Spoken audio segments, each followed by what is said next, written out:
Hey guys, it's Schmitcoin here with another update for Bitcoin Magazine's video analysis.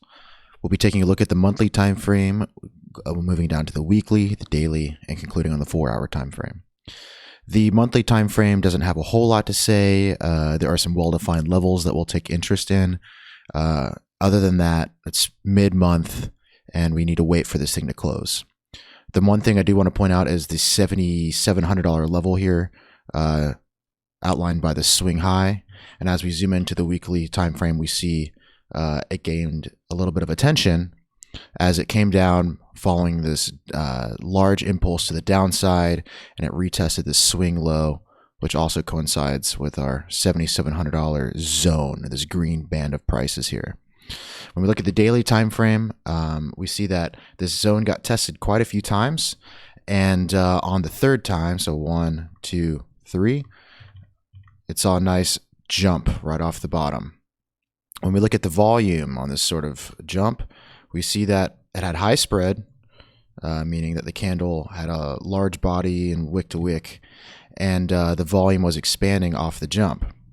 Unfortunately, last night we saw kind of a fake out to the upside that had us retesting this weekly level at 87.30-ish, this swing high here, and it immediately got slapped down.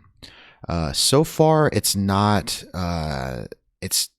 showing any immediate signs of concern. But what we really want to see, if you're a bull, is you want to see this thing close above this swing high, 83.84. If this manages to close below it, it's not the end of the world. It just means that it's not as bullish as it could be. The thing that we really want to keep an eye on is this red band of prices here. If the price closes below this, that probably means we're going to move down here, and considering we've tested this 3 times, I doubt this is going to hold on our 4th test. If we close below here, most likely going to see a pop below here. So let's talk about some downside targets.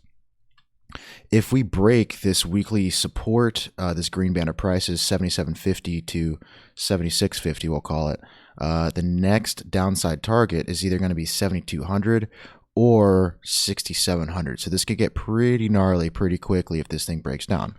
When we look at our weekly time frame, this is where we get our targets from. And if we close below this red level here, which is outlined by this swing low and this swing high, it's most likely going to come down here and continue down. I would be surprised to see this level really show any sign of support. So I'm mostly looking at this level as a potential breakdown target if we start to see some really increased selling. That's again 6,800. If we close above the level I just discussed, this 83.80, we'll call it, well, that looks good. And we especially want to see this thing close above this level. We don't want to see this thing close down here.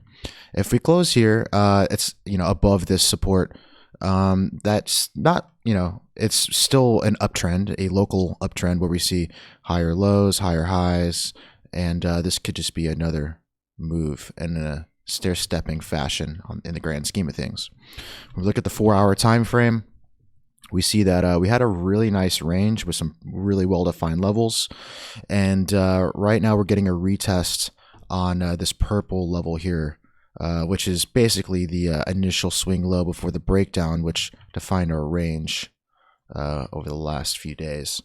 And right now we're finding support on where we want to find support on the intraday time frames, and just shortly below that is the macro support. So keep an eye out for this band of prices, because that's going to be the level to beat.